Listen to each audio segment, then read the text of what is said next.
కానీ ఎవని సొమ్ము ఆశించేటోళ్ళు కాదు. ఎవరి గురించి మేము ఆలోచన చేయం, మా పని మేము చేసుకుంటాం. కానీ మా పని మేము చేస్తుంటే కూడా కాళ్ళలో కట్టె పెట్టిర్రు అనుకో, ఇక మా సంగతి అయితే చూపుతామయ్యా. ఏమంటారు? అంతేనా? అంతేనా? రెండేళ్ళు ఏమన్నా అన్నానా? ఆయన మన బయటకు వచ్చి ఇక చూస్తా, తోలు తీస్తా, తాట తీస్తా, ఇక నీ సంగతి చెప్తా అన్నాడు. రా బిడ్డ రా రా, రెడీగా ఉన్నారా? ఇక అందుకే కొడంగల్ నుంచే చెప్తాం నీకు అని చెప్పి 3 రోజుల నుంచి మాట్లాడలేదు, ఇవాళ మాట్లాడుతున్నా. ఆయన కొడుకు చెప్తున్నాడు, మైకు ముందరికి వస్తలేడు, ఆయన దాచుకున్నాడు అని. నీ ముఖం ఎప్పుడైనా చూసుకున్నావులా అద్దంలా? పేడమూతి బోడిలింగం, నువ్వు కూడా నా గురించి మాట్లాడతావా? నీవెంత, నీ స్థాయి ఎంత?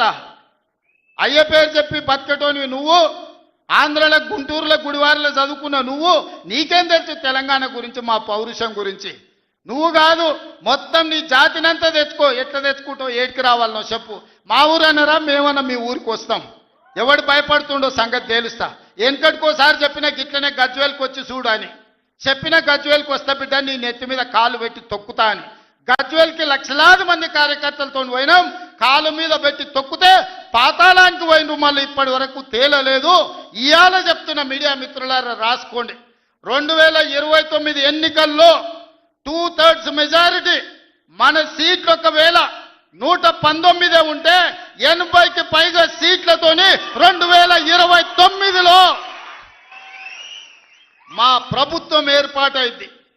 ఒకవేళ 153 సీట్లయితే 100 పైగా సీట్లతోని 2/3 మెజార్టీతోని తెలంగాణలో రెండోసారి కాంగ్రెస్ ప్రభుత్వాన్ని తెస్తాం. ఇది మా సవాల్. చంద్రశేఖరరావు గారు, తారక రామారావు గారు, హరీష్ రావు గారు, దయాకర్ రావు గారు, ఇట్లా చెప్పుకుంటూ పోతే వినోదరావు గారు, కుక్కట్పల్లి కృష్ణారావు గారు, రాసి పెట్టుకో. 2029లో 2/3 మెజార్టీతోని ఈ రాష్ట్రంలో కాంగ్రెస్ ప్రభుత్వాన్ని ఏర్పాటు చేస్తా. ఇదే నా సవాల్. శాతనైతే కాసుకో బిడ్డ. నీ రాజకీయం ఏందో నేను చూస్తా. నేను రాజకీయం చేసినంత కాలం ఈ కల్వకుంట చూసేటోళ్ళు కాలకుంట విషం లాంటి కేసీఆర్ కుటుంబాన్ని అధికారులకు రానివ్వను. ఇదే నా శపథం. ఇదే నా శపథం. కొడంగల్ బిడ్డగా ఈ గడ్డ మీద నుంచి నేను శపథం చేస్తున్నా. నేను రాజకీయాలలో ఉన్నంతసేపు రాబోయే ఎన్నికల్లో కేసీఆర్ కుటుంబానికి అధికారం అనేది ఇక కళ. బీఆర్ఎస్ పార్టీ, కేసీఆర్ చరిత్ర గతమే. మీ పార్టీకి మీకు భవిష్యత్తు లేదు. ఎవడైనా చర్చించుకుంటే పొద్దుపోయినప్పుడు మాట్లాడుకోవడానికి పనికొచ్చే చరిత్రనే తప్ప భవిష్యత్తు తెలంగాణ రాష్ట్రానికి నీ తరఫున ఒరిగేది ఏమీ లేదు. బీఆర్ఎస్ కేసీఆర్ గతమే, తెలంగాణ భవిష్యత్తు కాంగ్రెస్. మీ గత చరిత్రతోని ఈడ ఒరిగేదేం లేదు. వెనకటికేవడో అన్నాడంట, మా తాతలు నేతులు దాగినరు, మీరు వచ్చి మా మూతులు నాకండి అని. అట్లా ఉన్నది.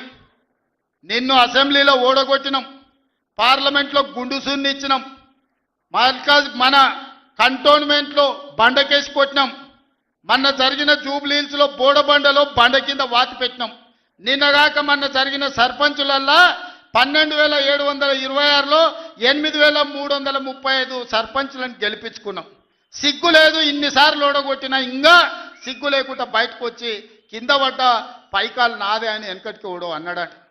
ఇట్లాంటి ఊకదంపుడు ఉపన్యాసాలు, పొంకనాలు వెనకడికి ఓడో పొంకనాల పోషిగాడు చెప్పిండట.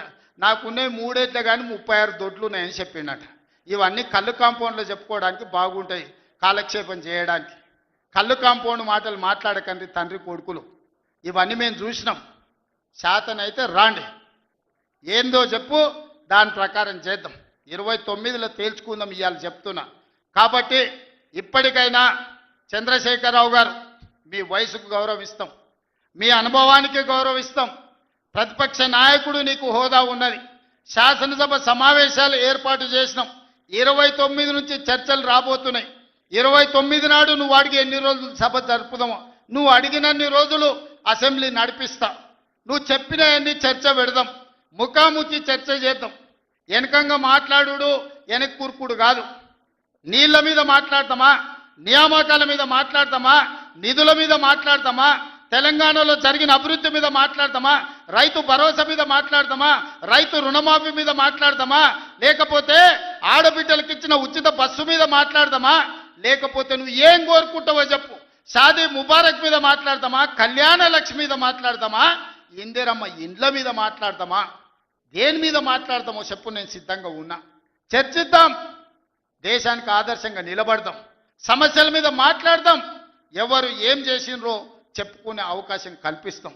రాండి, మీరు మొహం చాటేసి ఫామ్ హౌస్లో పడుకొని మీరు ఖాళీగా ఉన్నప్పుడు పార్టీ ఆఫీసులు వచ్చి 10 మంది చెంచాలను పెట్టుకొని ఆ 10 మంది చెంచగాళ్ళ ముందల నువ్వు పొంకనాలు కొట్టుడు కాదు. నిజమైన చర్చ అసెంబ్లీలో చేద్దాం. ప్రజలు ఎన్నికలు ముగిసినాయి, అసెంబ్లీలో చర్చ చేయమని చెప్తారు. ఎవరు ఏం మాట్లాడతారో ప్రజలు వింటారు. విఘ్నులైన